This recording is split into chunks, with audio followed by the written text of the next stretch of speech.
y vamos a buscar la palabra del Señor. Juan capítulo 6, por favor. Juan capítulo 6.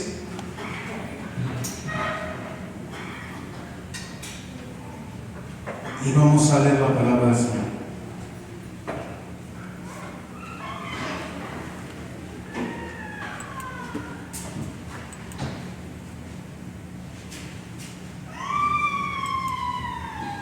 Dice la palabra del Señor de luego en adelante. Vamos a leer la palabra del Señor en el nombre del Padre, del Hijo y del Espíritu Santo de Dios. Amén. Dice: después de esto, Jesús fue al otro lado del mar, de Galilea, el de Tiberias, y le seguía gran multitud, dice la palabra, porque veían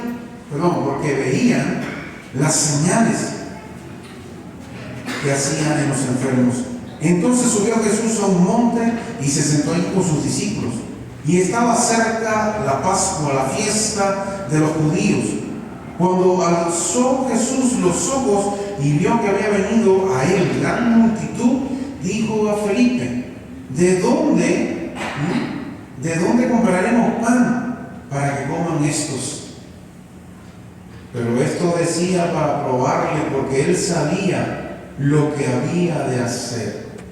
Felipe le respondió: 200 denarios de pan no bastarían para cada uno de estos, o de ellos. En otra versión dice: tomase un poco. Uno de sus discípulos, Andrés, hermano de Simón Pedro, le dijo: aquí está un muchacho que tiene 5 panes de cebada y 2 pececillos más. ¿Qué es esto para tantos? Entonces Jesús dijo: haced recostar a la gente.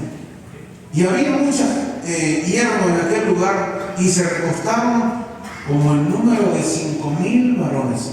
Cuando dice 5,000 varones es que había mujeres, en otro tanto, ¿verdad? Y entonces dice la palabra: y tomó Jesús aquellos panes, y habiendo dado gracias, los repartió entre los discípulos, dice los discípulos entre los que estaban recostados, asimismo de los peces cuanto querían. Y cuando se hubieron saciado, dijo a sus discípulos: recoged los pedazos que sobraron para que no se pierda nada. Dice la palabra, mis amados. Recogieron pues y llenaron 12 cestas de pedazos, que de los 5 panes de cebada sobraron los que habían comido. Aquellos hombres entonces, viendo la señal que Jesús había hecho, dijeron: ¿qué dijeron? Este verdaderamente es el profeta que había de venir al mundo. Gracias, Padre eterno, por tanto amor y tanta misericordia, Dios. Aquí estamos en esta noche prestos a aprender de tu palabra, y así también, amado Dios, buscar tu rostro en oración. Buscar, Señor amado, el favor de tu mano poderosa en cada uno de nosotros, en nuestra familia, en nuestras necesidades, en nuestras pruebas y en nuestras luchas también. Gracias te damos en esta noche por tu palabra, Señor. Hoy vamos a aprender algo bien lindo y poderoso que tu palabra nos enseña. En el nombre de Cristo, Padre, te damos gracias y decimos amén y amén. Es común escuchar, mis amados hermanos, díganme usted, es común escuchar enseñanzas acerca del poder de la oración, ¿verdad? ¿Lo hemos escuchado? ¿Cuánto poder tiene la oración del justo? Hemos escuchado prédicas del poder que tiene el ayuno. ¿Dice sí o no? ¿Isabel? ¿Sí? Hemos escuchado del poder que tiene la alabanza a Dios. ¿Amén o no? Ahora, pero muy poco escuchamos y muy poco se predica del poder que tiene la gratitud a Dios. Dígame usted, ¿sabe cuánto poder tiene la gratitud? Mis amados, se ha escuchado mucho acerca de una prédica acerca de la gratitud al Señor. Vamos a estudiar a continuación de una manera muy sencilla y usando este pasaje bíblico que hemos escuchado en la noche de hoy. ¿Sí? Cuando Jesús multiplica los panes y los peces para alimentar a más de 5,000 personas. En esta ocasión la palabra nos enseña de que no hace algo espectacular el Señor, simplemente que hace, ¿qué dice la Biblia que hace el Señor? ¿Qué es el Señor? Mis amados hermanos, vamos a contexto y luego vamos a aprender bien. La multitud que siguió a Jesús, ¿no? Se movió multitudes, y fue precisamente Cristo. Ahí lo vemos en Mateo 5:1, Mateo 9:36, 14,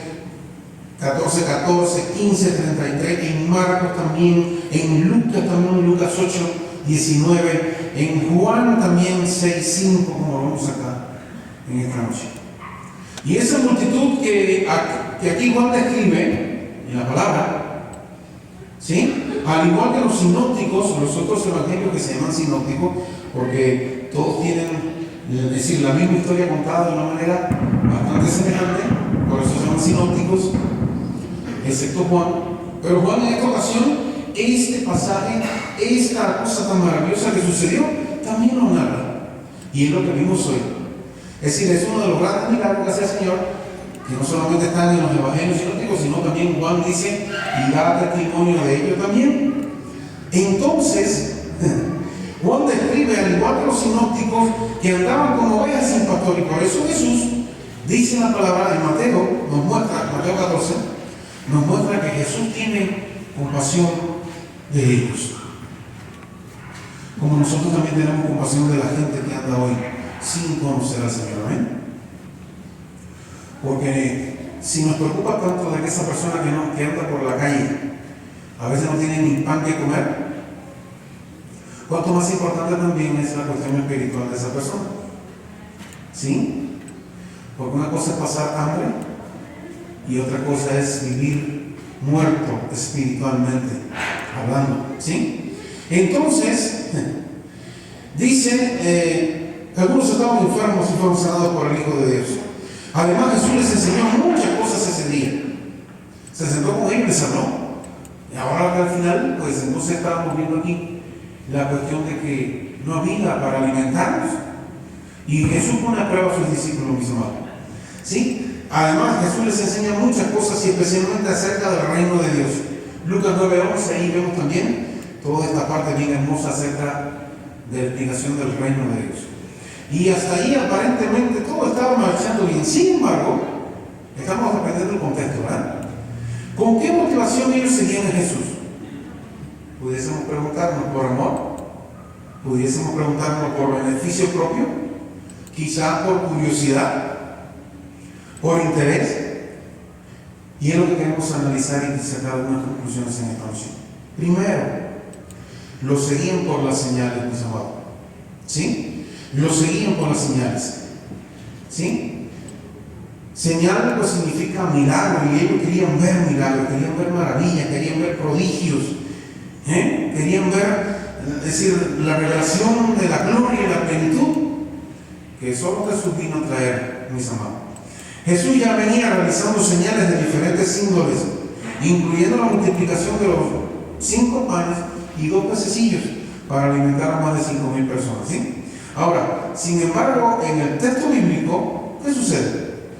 Enfatiza literal y específicamente las señales milagrosas que Jesús hacía cuando sanaba. Por ejemplo, las curaciones a los enfermos. Experimentando por otros, como en ellos mismos también experimentaron el poder sanador de Cristo Jesús. Ahora, entonces, ¿lo seguían por las señales? Usted quédese con eso. Lo segundo, ¿lo seguían o lo buscaban por el pan? ¿Sí? Ahora están buscando a Jesús y quieren seguirlo por el pan, porque comieron hasta llenarse. Ellos querían estar con Él para ser saciados, satisfacer su estómago. Recordemos que hace un poquito Jesús los había alimentado, multiplicar los 5 panes y los 2 pececillos. Ahora, ¿seguían a Jesús por eso? ¿Querían seguir a Jesús por eso? ¿Quién no quiere seguir a un líder así? Es la pregunta en esta noche. ¿Sí? ¿Por eso pretendían hacerle rey político? ¿sí? Dador del pan, queriendo asegurarse por medio de Cristo una provisión continua de comida gratis por mucho tiempo, más bien que cualquier cuidadoso enfoque de su posibilidad mesiánica. ¿Lo seguían por eso entonces, mis amados? E inclusive que los liberaran del yugo del extranjero, en este caso el ejército romano. Pero Jesús vino al mundo no por el poder ni por el mando secular, ni para reinar entre ellos, sino para reinar en los corazones de ellos. Y es lo que nos enseña la palabra del Señor. Amén. ¿Queda claro, iglesia? A eso sí vino Jesús. Jesús no vino a nuestra vida, a la nuestra, para simplemente satisfacer nuestras necesidades, mis hermanos. Jesús vino por algo más importante, y era para reinar nuestros corazones, es para que usted y yo tengamos vida y vida en abundancia, salvación, vida eterna. Amén. A eso vino el Señor. Entonces, buscamos al Señor Jesús por señales, buscamos al Señor Jesús por el pan. Voy saliendo de un evento en Cuba y no, mis amados, más de 600 personas se convierten al Señor. Y cuando voy a sacar el auto de mi suegro del parqueo, escucho a otro pastor unos autos más allá y decía, porque fue una campaña de varios días, en otros días hasta paralíticos se levantaron, pero este día 600 personas se salvaron. Y escucho a un pastor más allá diciendo, esta noche no hubo tantos milagros. Esta noche no hubo tantos milagros. Digo yo, y me quedo así, ni abrí la puerta del auto, me quedé así, y miré hacia allá. ¿Cómo que no hubo tantos milagros? Y sí me enojé, y dije, ¿cómo? Si a veces el Señor Jesús sanaba a la gente ni venía, regresaba a agradecer nada. Como muchos hoy también, el Señor hace grandes milagros y a veces vemos a la persona que ha recibido un milagrazo de parte de Dios y ni a la iglesia viene, mis amados. Entonces, ¿qué es más importante? ¿Un milagro? ¿O que una persona reconozca verdaderamente en su corazón de que Cristo la ha salvado?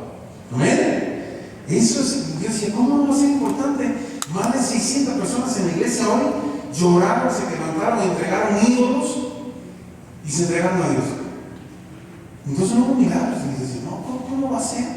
Si ese es el fundamental milagro que sucede en la vida de nosotros, mis amados. Entonces, ¿lo buscamos por el pan?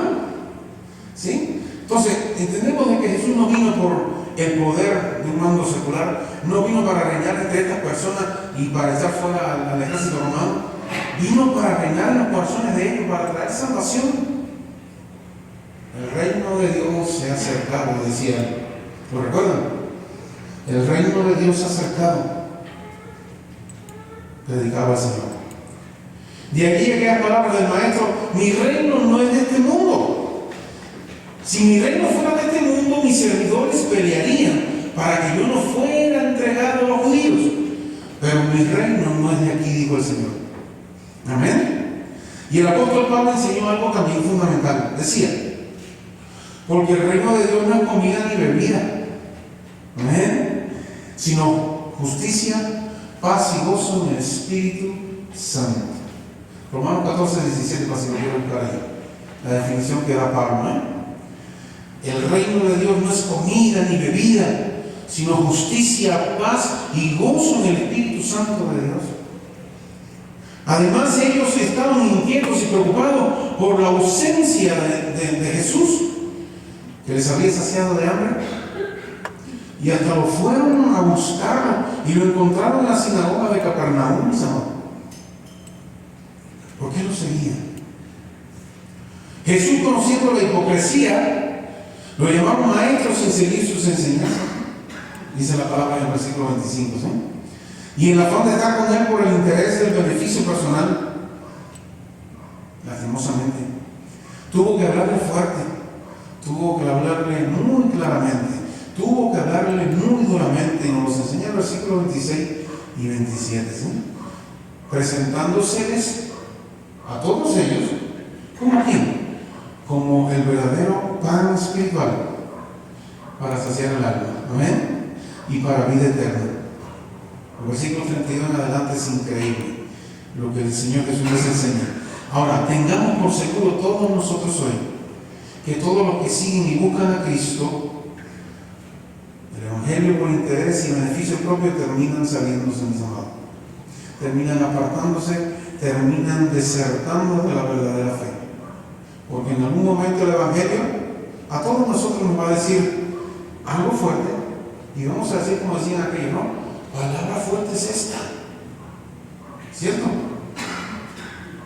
Ahora, vamos a hablar acerca de la multitud que ve a Jesús.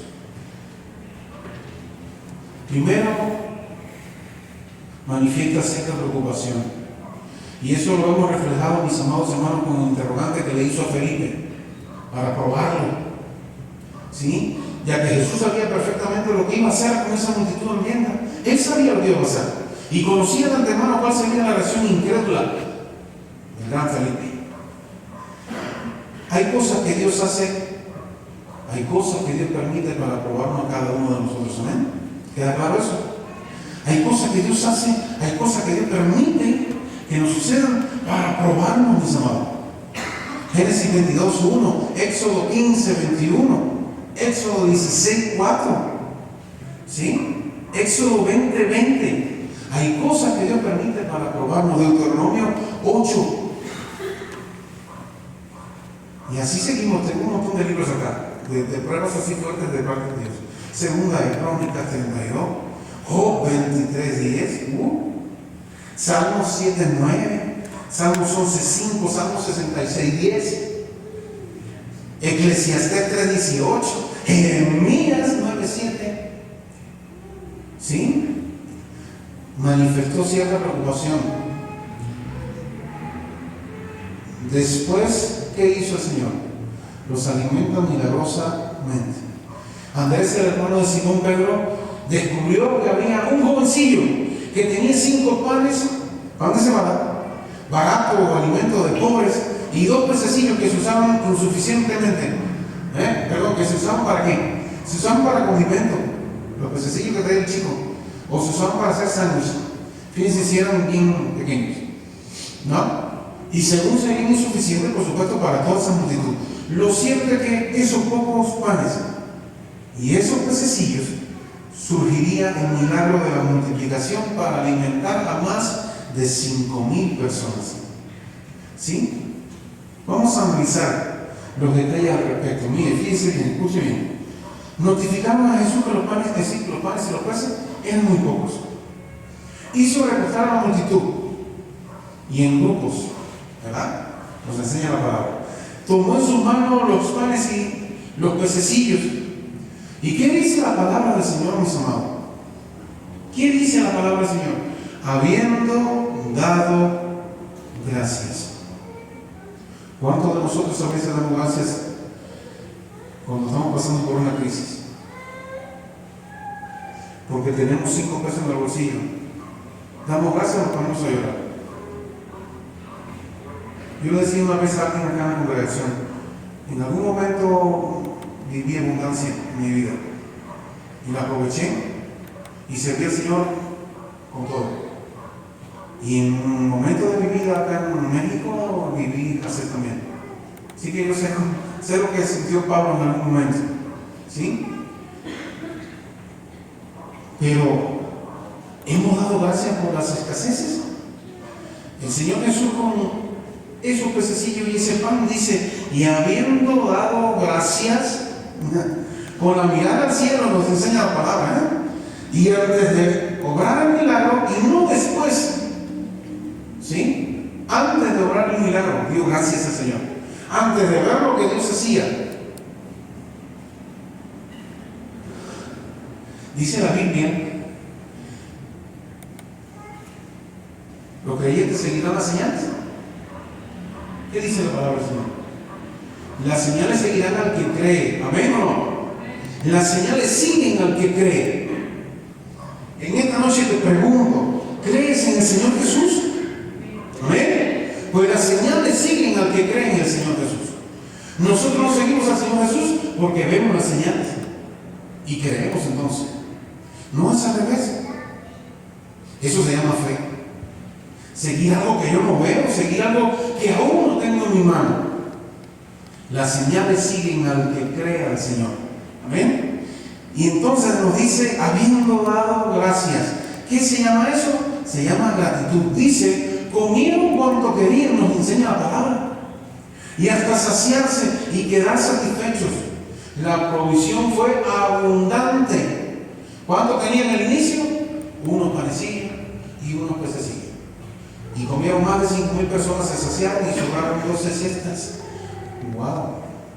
Recogieron 12 cestas de pedazos de pan y hubo gran abundancia sin despilfarro. Todos ellos reconocieron de que Jesús era el profeta, el Mesías prometido. Amén.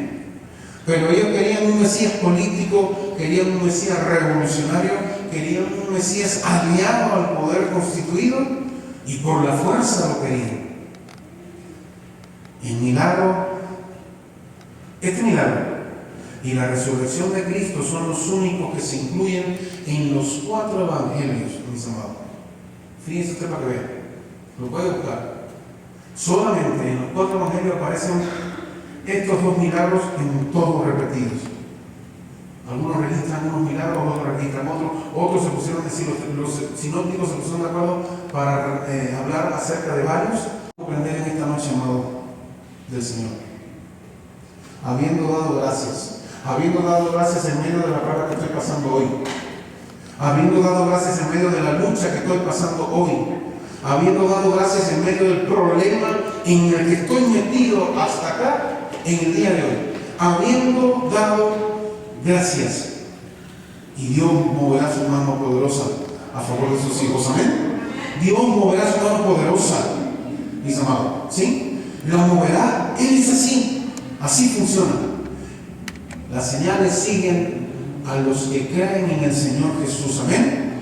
¿Cuándo sucedió el milagro? ¿Cuándo se multiplicaron los panes y los pececillos? ¿Qué dijo Jesús? ¿Qué pasó cuando Jesús, el Hijo de Dios, dio gracias? ¿Qué pasó? Se vino el milagro.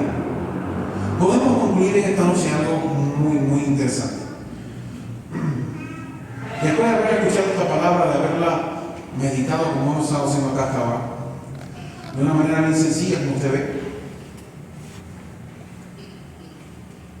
terminamos preguntando: ¿habrá poder o no en la acción de gracias cuando lo hacemos? ¿Qué dijo el Señor Jesús cuando fue a sacar a Lázaro de la tumba, mis amados? ¿Qué dijo? ¿Lo recuerdan?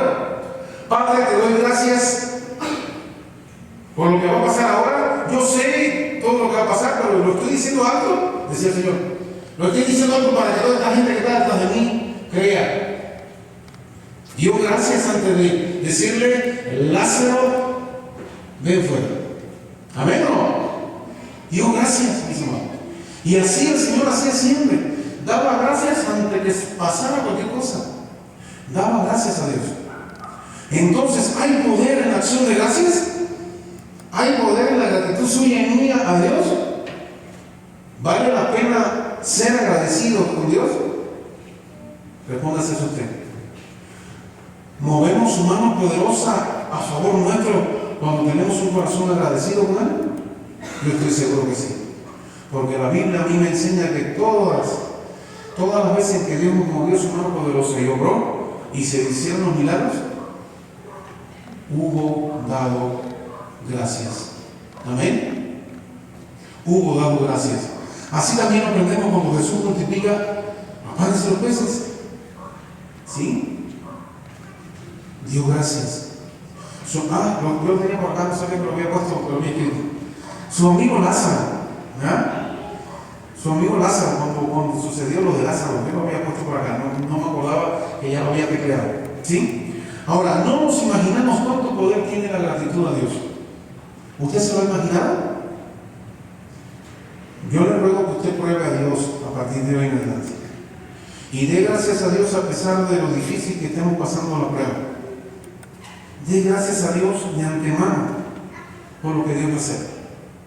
Y vamos a probar a Dios, a usted va a ver lo que Dios va a hacer. Amén. Demos gracias a Dios por todo, mis amados. Por todo demos gracias al Señor. ¿Sí? La ingratitud es un pecado explicado muy bien en las Sagradas Escrituras. Ser ingrato es bien feo y bien malo, mis hermanos. ¿Sí? Yo recuerdo personas en mi vida, transitar en mi vida cristiana, y recuerdo personas que fueron salvadas y que fueron libradas de enfermedades bien fuertes, mis hermanos. Y fueron ingratos, como dice la palabra. Y después vi venir sobre esa persona un mal aún mayor. Lastimosamente es así. Seamos agradecidos a Dios por todo lo que tenemos hasta hoy. No estamos satisfechos, no importa. Sea agradecido a Dios en todo momento. Hay que ser agradecido con Él en todo, y no solamente en todo, siempre. Efesios 5:20 nos dice y nos enseña esa gran verdad. ¿Sí? Ser agradecidos. Miren, la propia naturaleza nos enseña, y ahí en esta zona del Medio Oriente nos enseña. Hay un mar que recibe, pero que no da nada. ¿Y qué sucede con este mar, mis amados? Pues le llaman el mar muerto. Ahí no hay vida, porque él simplemente recibe agua cuando llueve, recibe, pero no entrega nada a nadie. Y se llama mar muerto en el día de hoy. Y ahí no hay vida. Sin embargo, el otro mar, lleno de bendiciones, recibe, pero también entrega fuentes y riega campos y riega zonas y riega terrenos. Y este mar es un mar enriquecido en peces, enriquecido maravillosamente bajo la bendición de Dios. ¿Ven? Aprendamos de las cosas sencillas de la vida, mis amados. Hay que ser agradecidos, muy agradecidos con el Señor. ¿Ven? Vamos a ponernos en pie en esta hora.